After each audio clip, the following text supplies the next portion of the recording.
C'est presque devenu une obsession pour Pascal Trubert. Plusieurs fois par jour, il scrute les cours du pétrole, en hausse constante depuis un an. Pour sa société de transports spéciaux, le gasoil représente 30% de ses dépenses.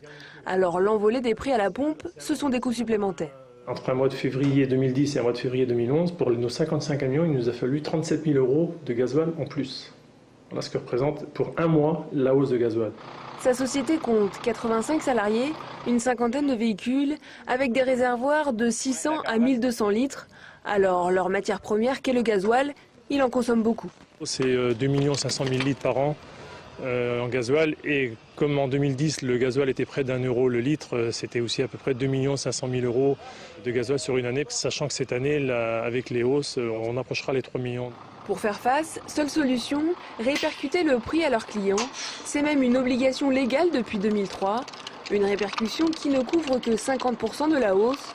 Dans le secteur des transports publics, même constat, en un an, le budget carburant de Veolia, prestataire pour les TIS du Conseil général, a augmenté de 20%.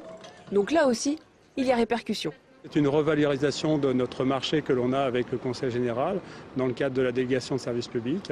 Et cette revalorisation est en fonction d'indices INSEE et notamment les prix de carburant.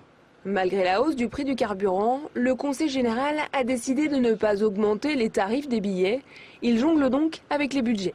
Dans le cadre de l'optimisation des transports scolaires et de la révision des circuits, nous avons réussi à faire des économies aux alentours d'1,3 million €. Donc ça permet aussi, ces économies-là, de compenser. Pour la centaine de sociétés de transport routier en Sarthe, la situation n'est pas prête de s'améliorer. Le prix du carburant continue de monter chaque jour.